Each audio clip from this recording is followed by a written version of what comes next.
Hello everyone, I am Surabhi Raheja and इस video में हम लोग यहाँ पे देखेंगे जेनेटिक्स के बारे में। तो ये बेसिकली जो वीडियो रहने वाली है, इसमें हम जेनेटिक्स चैप्टर को देखेंगे। कंप्लीट चैप्टर नहीं होगा, कुछ बेसिक्स देखेंगे, बेसिक्स से फिर कुछ एक दो एक्सपेरिमेंट्स देखेंगे। ठीक है, तो जेनेटिक्स चैप्टर हम देखेंगे। जो जेनेटिक्स चैप्टर है, जेनेटिक्स चैप्टर को हम principal of inheritance and variation के नाम से भी बोलते हैं। ठीक है, principal of inheritance and variation. तो यहाँ पर हम बेसिकली करते क्या है इस चैप्टर में हम कुछ इनहेरिटेंस के बारे में देखते हैं कि इनहेरिटेंस होता क्या है, एंड वेरिएशन के बारे में देखते हैं। ठीक है, एंड आप लोगों ने एक नेम सुना होगा, मेंडल। ठीक है, मेंडल यहाँ पर है, मेंडल के एक्सपेरिमेंट। तो जब भी हम जेनेटिक्स की बात करते हैं, जेनेटिक्स हो या फिर इनहेरिटेंस की बात हो, तो हम मेंडल के बारे में जरूर पढ़ते हैं। ठीक है, मेंडल के बारे में पढ़ते हैं। क्यों पढ़ते हैं? क्योंकि एक्चुअल में मेंडल ही थे जिन्होंने जेनेटिक्स के बारे में बताया था। ठीक है, जेनेटिक्स जो उन्होंने ये जो मतलब पैटर्न के बारे में बताया था, वो एक्चुअल में क्या थे? मेंडल ही थे। तो अभी हम पहले बेसिक्स ही देखेंगे कि मतलब एक्चुअल में जेनेटिक्स है क्या, और मेंडल ने कैसे ये सब चीजें बताई थी, मेंडल का एक्सपेरिमेंट क्या था। ठीक है, उन्होंने क्या क्या यहाँ पे किया था। ठीक है, तो जेनेटिक्स या फिर principal of inheritance and variation, ठीक है, सेम ही यहाँ पर होगा।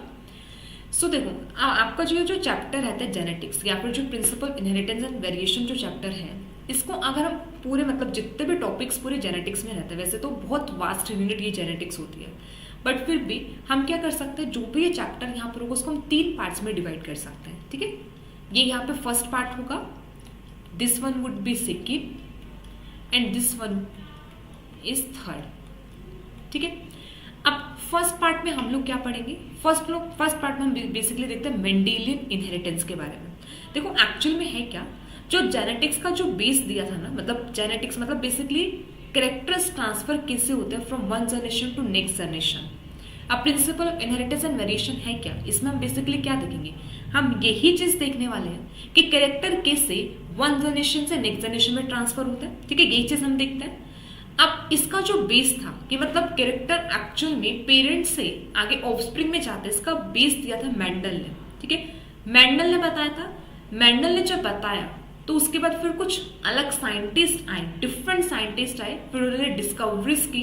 डिस्कवरीज के बाद कुछ नए फिनोमिनस मिले, बट एक्चुअल में स्टार्ट किसने किया था? मेंडल ने किया था। ठीक है, तो इसलिए जो फर्स्ट पार्ट हमारा होता है ना, इसमें मेंडेलियन इनहेरिटेंस के बारे में पढ़ता है कि मेंडल ने ऐसा क्या काम किया, मतलब क्या प्रोसेस की, किस पर एक्सपेरिमेंट किया, कैसे काम किया। ठीक है, कैसे उन्होंने ये चीज को एक्सपेरिमेंटली प्रूव किया कि जो पैटर्न है, मतलब जो यहाँ पर कैरेक्टर्स ट्रांसफर होते हैं, वो पेरेंट्स से ऑफस्प्रिंग में ट्रांसफर होते हैं। तो ये जो पूरा का पूरा पार्ट रहता है, ये मेंडेलियन इनहेरिटेंस है। मतलब जो मेंडल ने बताया था, अपने एक्सपेरिमेंट्स के थ्रू जो ऑब्जर्व किया, वहां से जो रिजल्ट्स दिए, उसके बेसिस पे मेंडल ने बताया कि कैरेक्टर्स पेरेंट से ऑफस्प्रिंग में ऐसे ट्रांसफर होते हैं। कुछ ऑब्जर्वेशन थी और उन्हीं ऑब्जर्वेशन के बेस्ड उन्होंने लॉज दिए थे। ठीक है, यहाँ पे लॉज थे। तो फर्स्ट पार्ट हमारा मेंडेलियन इनहेरिटेंस का रहता है, जिसमें मेंडल के बारे में प्लस में इनके लॉज देखते हैं।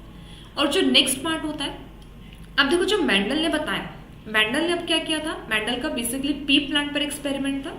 हम सब देखने वाले कि मेंडल ने एक्सपेरिमेंट क्यों किया, मतलब पी प्लांट पर किया था या फिर कैसे किया था, एक्सपेरिमेंट क्या था। ठीक है, अब बेसिकली मेंडल ने अपना जो ऑर्गेनिज्म चूज किया एक्सपेरिमेंट करने के लिए, वो क्या था? P plant. अब उसी के बेसिस पे उन्होंने एक पैटर्न बता दिया, बट जब अदर प्लांट्स पर स्टडी की गई या फिर अदर ऑर्गेनिज्म पर सेम एक्सपेरिमेंट किए गए, तो रिजल्ट्स अलग आए।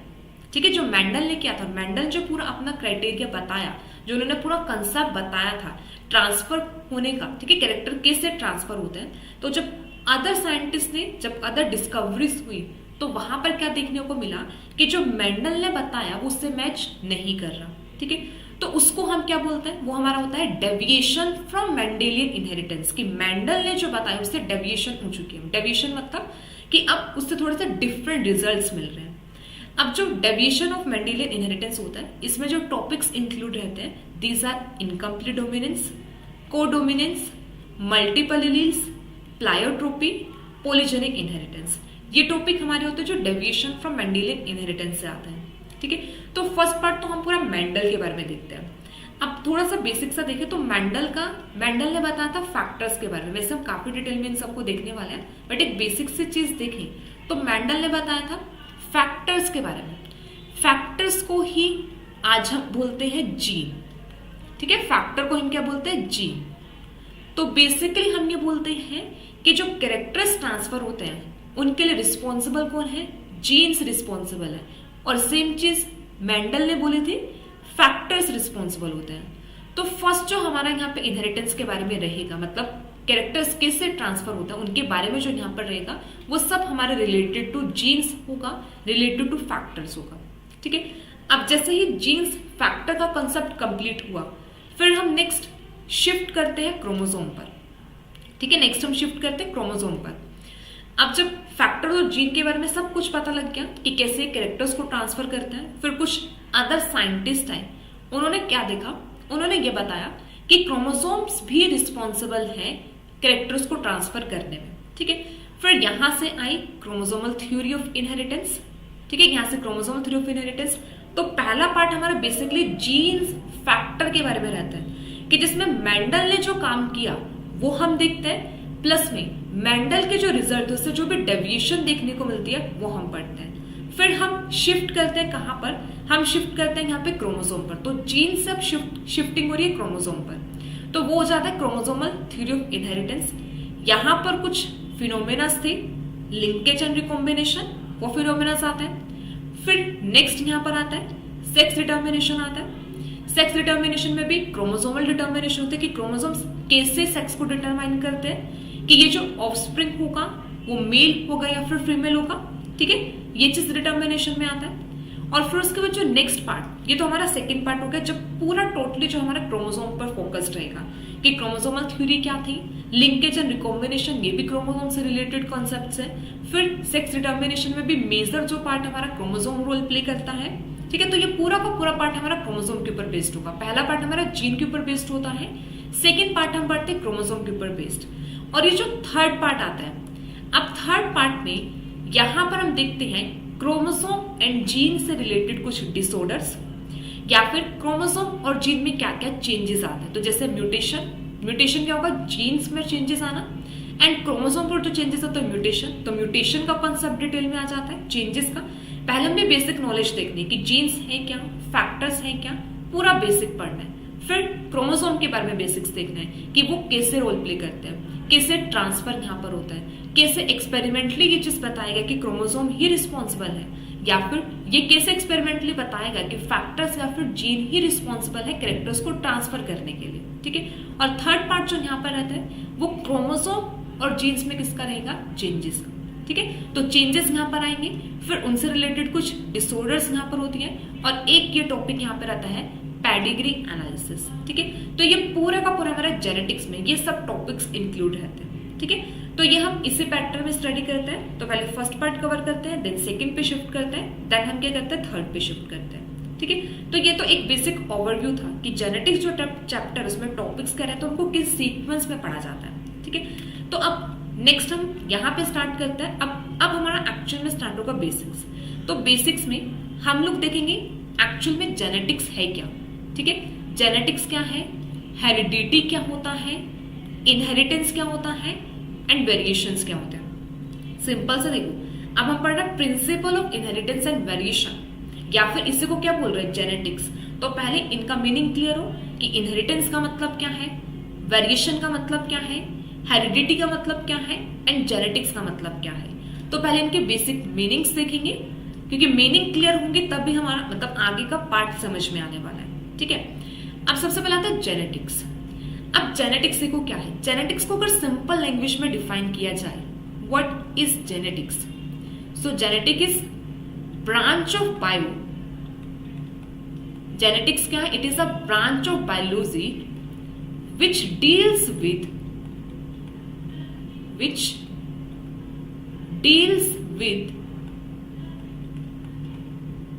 genes and heredity। बहुत सिंपल सी डेफिनेशन है, डेफिनेशन बहुत आती है जेनेटिक्स की ना। ठीक है, लेकिन हम एक बहुत इजी वे में समझने वाले हैं कि जेनेटिक्स है क्या। ठीक है, आप सिंपल से देखो जेनेटिक्स। पहले तो ये देखो इसके जेनेटिक्स के नेम में ही क्या है? जीन। ठीक है, जेनेटिक्स के नेम में यहाँ पे क्या आता है? जीन यहाँ पर आता है। तो ये एक वो ब्रांच है बायो की जिसमें जीन्स के बारे में डील किया जाता है कि जीन्स है क्या, एंड हेरिडिटी के बारे में डील किया जाता है। तो मतलब जेनेटिक्स को बहुत सिंपल लैंग्वेज में बोला जाए, it is a study of genes. Study of genes बोल सकते हैं। अब जीन्स देखो, स्टडी ऑफ जीन्स बोल सकते हैं या फिर study of pattern of inheritance बोल सकते हैं, कि कैसे कैरेक्टर ट्रांसफर होता है थ्रू द जीन्स होता है, तो उनको कैसे मतलब कैसे वो ट्रांसफर करते हैं ऑफस्प्रिंग से, पेरेंट्स से ऑफस्प्रिंग कैरेक्टर को। तो इस सब के बारे में हम डीलिंग करते हैं जेनेटिक्स में। ठीक है, जेनेटिक्स सिंपल सा किसके अराउंड घूमेगा, जेनेटिक्स होता है पेरेंट्स से ऑफस्प्रिंग में कैरेक्टर्स कैसे ट्रांसफर होता है, कौन यहाँ पे रिस्पॉन्सिबल होगा, यहाँ पे क्या क्या यहाँ पे पैटर्न कैसे मतलब एक कैसे किस तरीके से क्या एक तरीका वहां पर है ट्रांसफर होने का। ठीक है, तो इन सब के बारे में डील करने के लिए हमारी ब्रांच यहाँ पर है वो क्या है, जेनेटिक्स। ठीक है, जैसे बायो की अलग अलग ब्रांचेस होती है, जैसे बॉटनी है, बॉटनी में क्या करता है, प्लांट्स के बारे में स्टडी करता है, जूलॉजी में क्या करता है, एनिमल्स के बारे में स्टडी करता है, ऐसे जेनेटिक्स में हम क्या करते हैं, जीन्स की स्टडी करते हैं। ठीक है, तो ये जेनेटिक्स यहाँ पर हुआ। अब नेक्स्ट यहाँ पर आता है हेरिडिटी। अब हेरिडिटी क्या है, हेरिडिटी हमारे पास होता है, it is transfer of character, heredity is transfer of character, character का ट्रांसफर होना फ्रॉम पेरेंट्स, कहां से कैरेक्टर ट्रांसफर होंगे, फ्रॉम पेरेंट्स टू ऑफस्प्रिंग। ठीक है, कैरेक्टर्स ट्रांसफर कहां से होंगे, from parents to offspring by the process of inheritance, by the process of inheritance.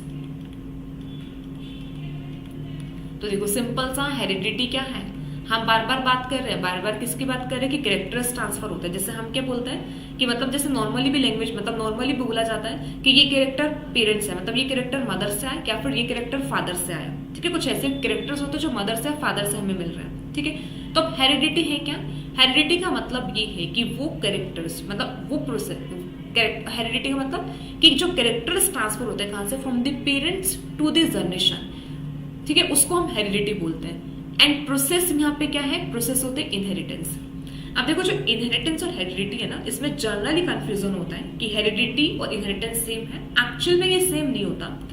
Heredity actual में है कि जो पेरेंट्स से ऑफस्प्रिंग, पेरेंट्स से कैरेक्टर जो ट्रांसफर पूरे ऑफस्प्रिंग में, उससे हम हेरिडिटी बोलते हैं। और ये जो कैरेक्टर ट्रांसफर हो रहे हैं वो जिस प्रोसेस से ट्रांसफर होता है उस प्रोसेस को बोला जाता है इनहेरिटेंस। तो इनहेरिटेंस क्या है, इनहेरिटेंस इज द प्रोसेस, ये वो प्रोसेस है जिसके थ्रू कैरेक्टर्स ट्रांसफर होंगे कहां से, from the parents to the offspring. ठीक है, और ये जो फिनोमेना यहाँ पर है कैरेक्टर ट्रांसफर होने का, इसे हम क्या बोलते हैं, हेरिडिटी। ठीक है, जैसे नॉर्मली बोला जाता है हेरिडिटरी डिसीज। हेरिडिटरी डिसीज का मतलब कि जो पूरी फैमिली में डिसीज ट्रांसफर होते रहते हैं, कि जैसे ग्रैंड पेरेंट्स है, ग्रैंड पेरेंट्स आके पेरेंट्स को ट्रांसफर होगी, पेरेंट्स से फिर आगे उनके ऑफस्प्रिंग में ट्रांसफर होगी। तो ये हेरिडिटी मतलब ये चलती आ रही है। ठीक है, जो मतलब कैसे मतलब जो पेरेंट्स से ऑफस्प्रिंग में ट्रांसफर होता आ रहा है, ठीक है, पीढ़ी से पीढ़ी वो चलती आ रही है, तो उसको हम क्या बोलते हैं, हेरिडिटी। ठीक है, अब ये जो हेरिडिटी हो रही है जिस प्रोसेस से होती है उसे बोला जाता है इनहेरिटेंस।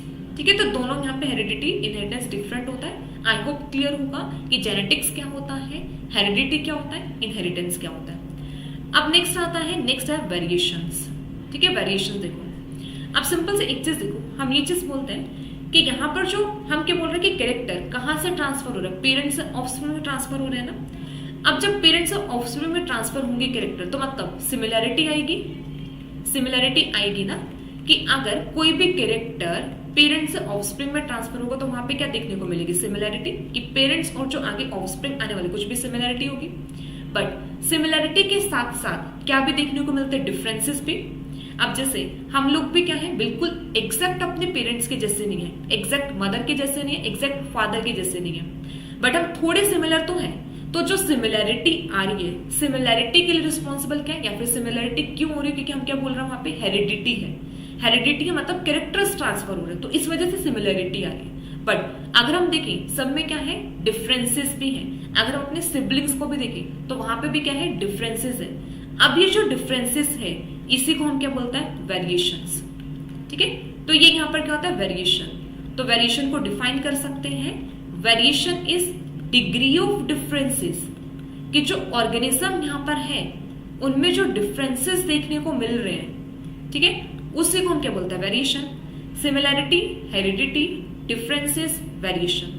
तो हम अपने पेरेंट्स के सिमिलर हैं तो वो तो हेरिडिटी की वजह से है, क्योंकि कैरेक्टर्स हमें अपने पेरेंट्स से ही मिले, लेकिन जब वो कैरेक्टर्स ट्रांसफर हो रहे हैं तब भी वहां पे कुछ अमंग मतलब कुछ वेरिएशन देखने को मिल रहा है, कुछ डिफरेंसेस देखने को मिल रहा है, तो वो चीज वहां पे वेरिएशन यहाँ पर होगा। ठीक है, तो डिफरेंसेस ही हमारा वेरिएशन, जैसे वैरायटी ऑफ ऑर्गेनिज्म।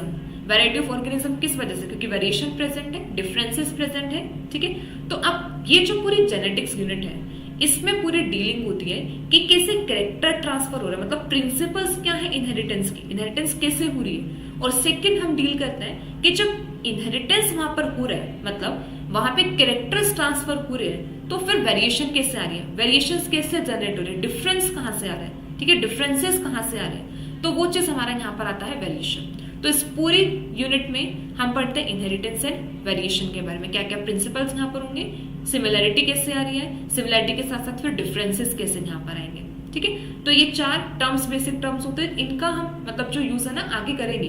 हेरिडिटी है, इनहेरिटेंस है, वेरिएशन है, इनका टर्म होगा, तो टर्म्स का मीनिंग अगर क्लियर हो तो चीजें अच्छे से समझ में आती है। ठीक है, तो ये यहाँ पर हुआ। अब नेक्स्ट सीखो, नेक्स्ट जो हम टर्म यहाँ पे करेंगे, नेक्स्ट जो यहाँ पर देखते हैं यहाँ पर क्या होगा। अब एक चीज देखो, अभी मैंने यहाँ पे क्या बोला, मैंने बोला जीन, मैंने जीन बोला कि study of gene is genetics, ये बोला था। अब कुछ 3-4 टर्म्स हम देखेंगे। फर्स्ट टर्म हमारे यहाँ पे डीएनए होगी, सेकेंड टर्म यहाँ पर होगा जीन, कि जीन क्या है। ठीक है, नेक्स्ट टर्म हम यहाँ पे देखेंगे क्रोमेटिन, क्रोमेटिन क्या होगा। ठीक है, क्रोमेटिन क्या है, and next we will see chromosome. अब इन टर्म्स में जनरली कंफ्यूजन रहती है। ठीक है, तो पहले इनका मीनिंग क्लियर करते हैं, बिकॉज इन टर्म्स के बिना समझ में नहीं आएगा, क्योंकि हम कभी क्रोमेटिन टर्म यूज कर रहे हैं, कभी हम जीन टर्म यूज करते हैं, कभी हम क्रोमोसोम टर्म यूज कर रहे हैं, या फिर हम डीएनए टर्म यूज कर रहे हैं, तो एक्चुअल में ये है क्या। ठीक है, ये सब टर्म्स का मतलब क्या है। ठीक है, अब सिंपल से देखो, अब ये क्या है, ये सेल। ठीक है, सेल होगा। अब मैं 2 सेल बना रही हूँ, बिल्कुल बेसिक से लेके चल रहा है, सेल है। अब ये सेल मैंने यहाँ पे बनाया एक प्रोकैरियोटिक सेल। ठीक है, ये यहाँ पे प्रोकैरियोटिक सेल है जिसका डीएनए यहाँ पे प्रेजेंट है, and one is eukaryotic cell जिसमें क्या है, डीएनए न्यूक्लियस के अंदर प्रेजेंट है। ठीक है, अब हमने देखो, मैंने अब स्टार्टिंग में टर्म यूज कर दिया डीएनए, तो डीएनए तो सिंपल क्या हुआ, डीएनए तो जेनेटिक मटेरियल हुआ। जेनेटिक मटेरियल क्यों बोलते हैं, क्योंकि इसके पास इंफॉर्मेशन है, किसकी इंफॉर्मेशन है, कैरेक्टर्स को ट्रांसफर करने की इंफॉर्मेशन है। ठीक है, डीएनए को क्या बोलते हैं, genetic material, genetic material because it has genetic information, इसके बाद जेनेटिक इंफॉर्मेशन है टू ट्रांसफर द कैरेक्टर्स। ठीक है, अब ये कहाँ पे, अगर हम यूकैरियोटिक सेल की बात करें तो यहाँ पर ये जो प्रेजेंट है ये क्या है, यहाँ पे डीएनए न्यूक्लियस के अंदर। प्रोकैरियोट्स में कैसा होता है, ये न्यूक्लियस नहीं प्रेजेंट होता, ऐसे स्कैटर्ड फॉर्म में होता है। तो डीएनए को सिंपल सा बोला जाए, डीएनए होता है एक थ्रेड लाइक स्ट्रक्चर। ऐसे यहाँ पे क्या है, हमारे सेल में एक थ्रेड लाइक स्ट्रक्चर है, और इस थ्रेड लाइक स्ट्रक्चर के पास एक जेनेटिक इंफॉर्मेशन है, मतलब हमारे कैरेक्टर्स की पूरी इंफॉर्मेशन किसके पास है, डीएनए के पास है। ठीक है, तो डीएनए यहाँ पे क्या कंटेन कर रहा है, हमारे कैरेक्टर्स की इंफॉर्मेशन को कंटेन कर रहा है। तो है कि एक थ्रेड लाइक स्ट्रक्चर, मतलब इसको जब सेल से बाहर निकालेंगे ना, आइसोलेशन यहाँ पे करेंगे, आइसोलेशन में हमें क्या मिलेगा, सिर्फ एक थ्रेड लाइक स्ट्रक्चर मिलेगा और कुछ नहीं मिलता। थ्रेड लाइक स्ट्रक्चर यहाँ पर आता है डीएनए। ठीक है, अब ये पूरा का पूरा मैंने यहाँ पे क्या बनाया, ये पूरा का पूरा मैंने बनाया यहाँ पे डीएनए, ये डीएनए यहाँ पर है। ठीक है, अब देखो जो डीएनए है ना, डीएनए में क्या होता है, डीएनए में ये सीक्वेंस प्रेजेंट होते हैं। ठीक है, अलग अलग सीक्वेंस यहाँ पर आएंगे, पूरा होल ये डीएनए यहाँ पर है। अभी जो डीएनए है ना, डीएनए कंसिस्ट हो सकता है, डीएनए कंसिस्ट हो सकता है कोडिंग पार्ट से, एंड डीएनए कंसिस्ट हो सकता है नॉन कोडिंग पार्ट से। ठीक है, अब ये कोडिंग एंड नॉन कोडिंग क्या है। ठीक है, कोडिंग एंड नॉन कोडिंग क्या हुए। अब एक चीज देखो, अब एक नॉर्मल एक प्रोसेस है जो नॉर्मल सबने सुना होगा कि नॉर्मली हमारे सेल में क्या हो रहा है, हमारे सेल में हो रहा है डीएनए से डीएनए बन रहा है, डीएनए से डीएनए बन रहा है, प्रोसेस हो रही है रेप्लिकेशन। ठीक है, हमारे पूरे सेल में क्या हो रहा है, डीएनए से डीएनए बन रहा है, प्रोसेस इज रेप्लिकेशन। डीएनए से यहाँ पे क्या बन रहा है, आरएनए बन रहा है, process is transcription. Normal cell में हमारी ये प्रोसेसेस चल रही है। ठीक है, कि डीएनए से डीएनए बनेगा, डीएनए से फिर यहाँ पे क्या होगा, आरएनए बनेगा, प्रोसेस हो गया ट्रांसक्रिप्शन। ठीक है, फिर आरएनए से क्या बनेंगे, यहाँ पे प्रोटीन्स बनेंगे। आरएनए से क्या बनता है, प्रोटीन्स बनते हैं, प्रोसेस इज ट्रांसलेशन। ठीक है, प्रोसेस यहाँ पे क्या होगी, ट्रांसलेशन यहाँ पर होगी। ठीक है, और ये जो प्रोटीन है, प्रोटीन ही एक्चुअली रिस्पॉन्सिबल होता है किसी भी ऑर्गेनिज्म की फिजिकल अपीयरेंस के लिए।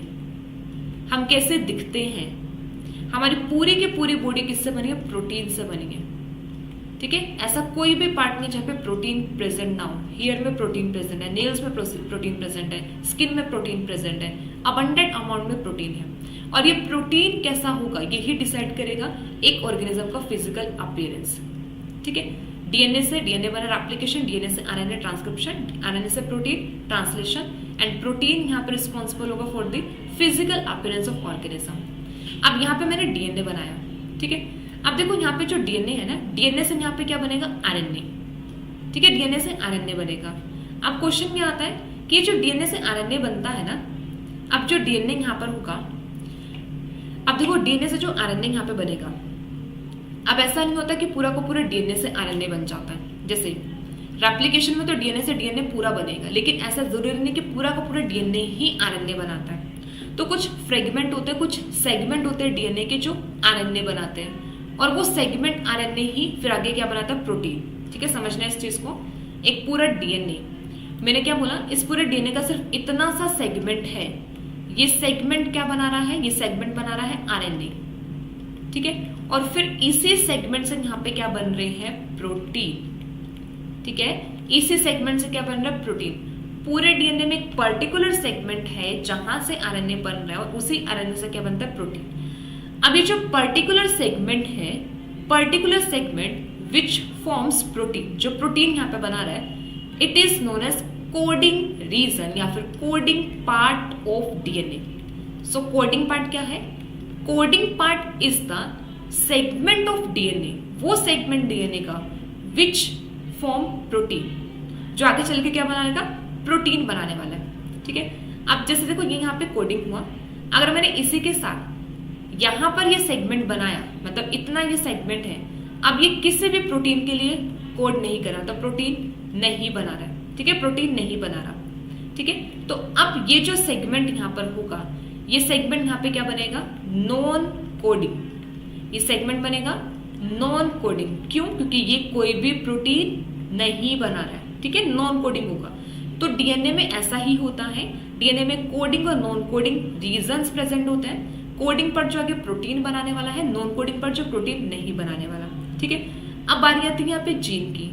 तो जीन एक्चुअल में है क्या, जीन एक्चुअल में कुछ नहीं है, जीन ये कोडिंग पार्ट ही है। तो जो कोडिंग पार्ट होगा डीएनए का, coding part of DNA is known as gene. तो जीन पूरा डीएनए नहीं होता, जीन वो फ्रेगमेंट होता है डीएनए का, है डीएनए ही, बट डीएनए का भी वो फ्रेगमेंट होगा जो आगे चल के क्या बनाने वाला, प्रोटीन, या फिर जो आगे चल के देने वाला है उस ऑर्गेनिज्म को कैरेक्टर। ठीक है, तो उस ऑर्गेनिज्म को क्या देने वाला, कैरेक्टर। तो कोडिंग से ही कैरेक्टर आता है, नॉन कोडिंग से कैरेक्टर नहीं आते किसी भी ऑर्गेनिज्म के। और जीन जेनेटिक्स, जेनेटिक्स में हम क्या करते हैं, इन्हीं जीन्स की स्टडी करते हैं कि ये कौन से जीन्स हैं, कहाँ पर ये प्रेजेंट है, क्या इनका फंक्शन यहाँ पर होगा, कैसे ये कौन से कैरेक्टर के लिए कोड करते हैं, और फिर ये जो जीन है या फिर ये जो कैरेक्टर है ये कैसे इनहेरिट हो रहे हैं, मतलब कैसे पेरेंट्स से ऑफस्प्रिंग में ट्रांसफर ये होते हैं। ठीक है, तो इसी सेगमेंट को यहाँ पे हम क्या बोलते हैं, जीन यहाँ पे बोलते हैं। ठीक है, सेगमेंट को यहाँ पे हमने क्या बोला, जीन ये बोला यहाँ पे। तो डीएनए और जीन में डिफरेंस क्लियर होगा, डीएनए पूरा पार्ट होगा, पूरा थ्रेडिक स्ट्रक्चर डीएनए, उसी का एक सेगमेंट हमारा क्या बनेगा, जीन। ठीक है, अब नेक्स्ट देखो क्या आता है, नेक्स्ट क्वेश्चन देखो। अब ये हमें डीएनए जीन का क्लियर कंसेप्ट हुआ कि डीएनए क्या है, जीन क्या है।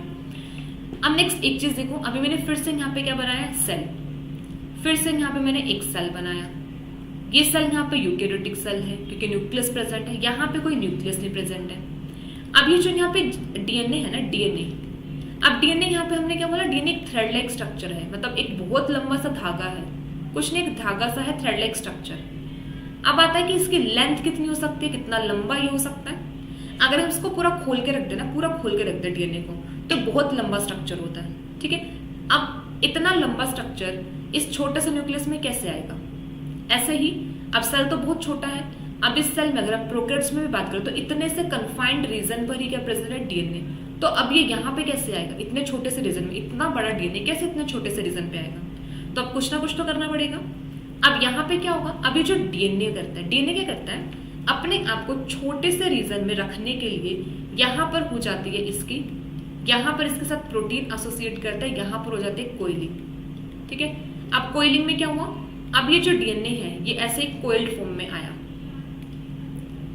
ठीक है, ये कैसे होगा, ऐसे कोइल्ड फॉर्म, ऐसे कोइलिंग होगी, पास पास हो गया, क्योंकि कोइल्ड होगा तभी ये पास पास आएगा, पास पास आएगा तभी इतने छोटे से जगह पे रह सकता है। ठीक है, अभी पहले ये डीएनए था, डीएनए यहाँ पे कोइल हुआ, कोइल होने में यहाँ पर इसको कुछ प्रोटीन हेल्प करते हैं, इसको कोइल करने में यहाँ पे कुछ प्रोटीन हेल्प करेंगे। ठीक है, डीएनए के ऊपर नेगेटिव चार्ज है, यहाँ पे डीएनए न्यूक्लिक एसिड होता है, एसिड एसिडिक मॉलिक्यूल, मतलब नेगेटिव चार्ज होगा, और ये जो प्रोटीन यहाँ पर आता है इन प्रोटीन पर होता है पॉजिटिव चार्ज।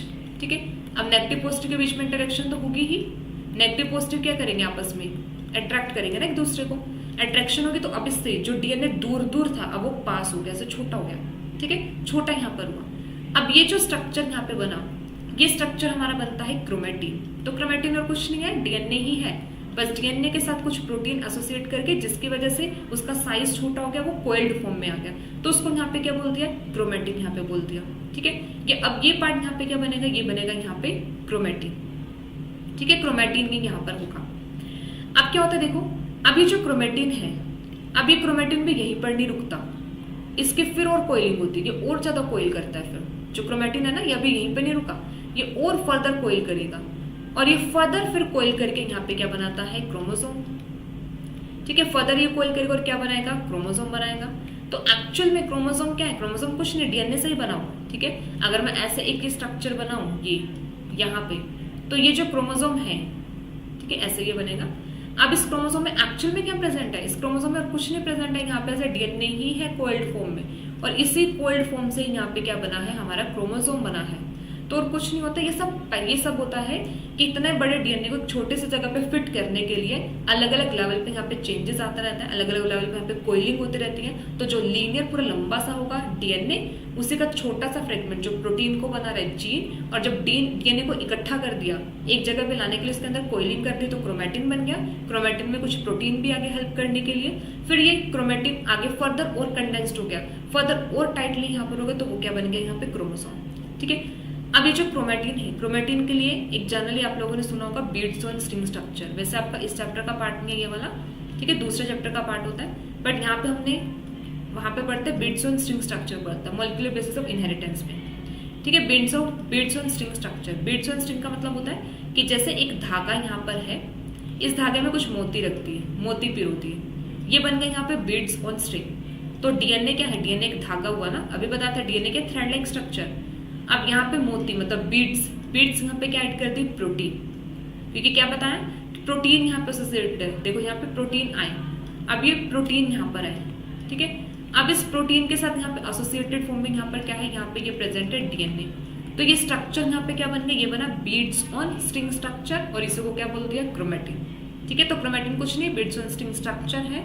जब नॉर्मली हम सेल के अंदर माइक्रोस्कोप को माइक्रोस्कोप से देखता है तो हमें एक्चुअल में ये स्ट्रक्चर ही देखने को मिलता है कि जो डीएनए है ना, डीएनए अपनी बीड्स ऑन स्ट्रिंग फॉर्म में प्रेजेंट होता है, अपनी क्रोमेटिन फॉर्म में प्रेजेंट होता है। ठीक है, क्लियर सबको कि डीएनए क्या है, जीन क्या है, क्रोमोसोम क्या होता है, एंड क्रोमेटिन यहाँ पे क्या होता है। ठीक है, एक बार देख लेते हैं यहाँ पे डायग्रामेटिकली भी। डायग्रामेटिकली देखो यहाँ पे ये क्या प्रेजेंट है, ये प्रेजेंट है यहाँ पे डीएनए, अभी बताया था ये स्ट्रक्चर यहाँ पे लीनियर स्ट्रक्चर।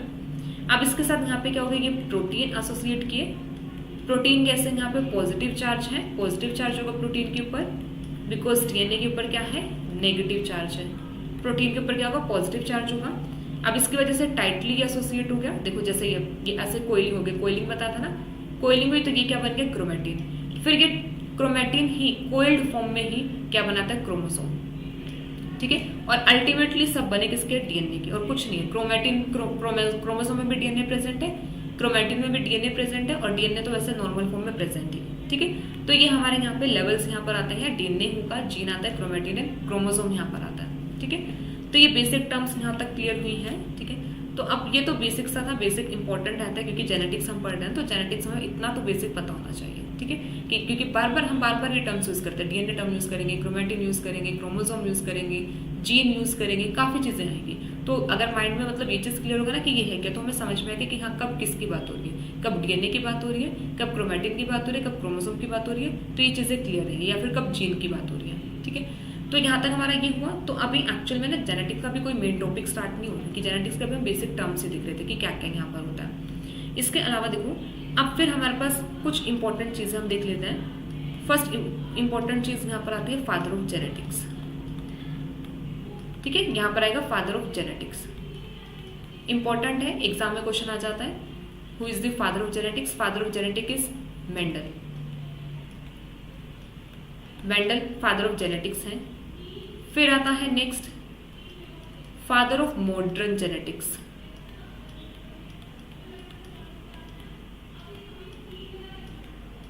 नेक्स्ट है father of modern genetics. Father of modern genetics is Bateson. Modern genetics के फादर यहां पर होते हैं बेटिसन आते हैं। एंड नेक्स्ट आता है फादर ऑफ एक्सपेरिमेंटल जेनेटिक्स।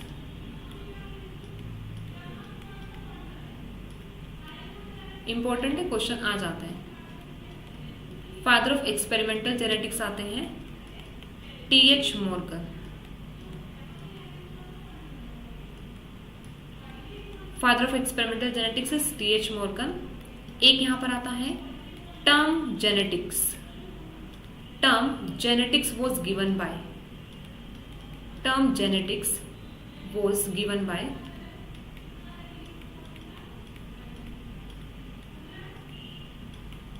ये भी यहां पर आएंगे बेटिसन। ठीक है, ये भी यहाँ पे बेटिसन। तो स्टार्टिंग हमारी मेंडल से ही होती है। मेंडल ने भी जो अपना काम किया था ना जेनेटिक्स के बारे में जो बताया था, एक्चुअल में जेनेटिक्स के बारे में जो उन्होंने बताया था ना, मतलब कैरेक्टर्स के बारे में जो बताया था, कैरेक्टर्स कैसे ट्रांसफर होते हैं, मेंडल ने जो बताया था।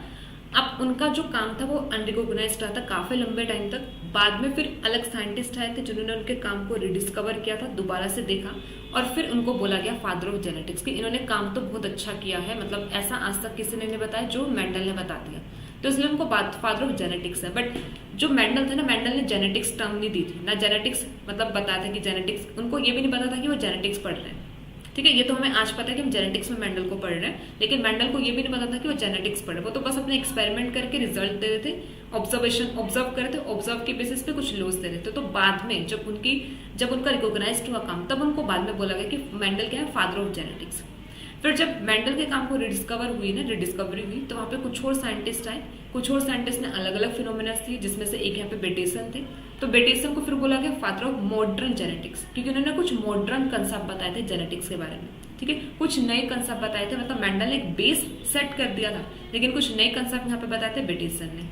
ठीक है, नेक्स्ट फिर यहाँ पर आता है father of experimental genetics. Father of experimental genetics यहाँ पर होता है टीएच मॉर्गन। मॉर्गन का भी देखेंगे, इन्होंने यहाँ पे एक्सपेरिमेंट किया था ड्रोसोफिला पर। ठीक है, इन्होंने एक्सपेरिमेंट किया था ड्रोसोफिला पर, फ्रूट फ्लाई पर इन्होंने एक्सपेरिमेंट किया, ड्रोसोफिला पर किया था। तो father of experimental genetics T H Morgan. और ये जो टर्म दी थी, टर्म भी किसने दी थी, बेटिसन ने। ठीक है, बेटिसन ने ही टर्म दी थी। तो चार ये इंपॉर्टेंट होता है, काइंड ऑफ आपके एग्जाम में पूछ लिया जाता है कि इनके फादर यहाँ पे क्या होंगे, किसके यहाँ पर होता है। तो ये टर्म्स क्लियर हो, मतलब फादर्स यहाँ पे क्लियर हो कि किसका क्या होगा, experimental, modern and genetics, and term किसने दिया पे, बेटिसन ने। ठीक है, तो अब देखो, अब ये जो मेंडल है, मेंडल आए, मेंडल ने अपना काम किया है, मेंडल ने अपना काम किया है पी प्लांट पर। ठीक है, मेंडल ने यहाँ पे क्या किया है, पी प्लांट पर काम किया है। पी प्लांट पर जो उनका काम था वो चला था 7 ईयर तक। ठीक है, उन्होंने जो एक्सपेरिमेंट किया, 7 ईयर का एक्सपेरिमेंट था जो मेंडल का चला था पी प्लांट पर। ठीक है, अब 7 ईयर में जब उन्होंने ये एक्सपेरिमेंट किया, एक्सपेरिमेंट था इनका हाइब्रिडाइजेशन एक्सपेरिमेंट। ठीक है, एक्सपेरिमेंट था यहाँ पे क्या, हाइब्रिडाइजेशन एक्सपेरिमेंट उन्होंने किया था पी प्लांट में।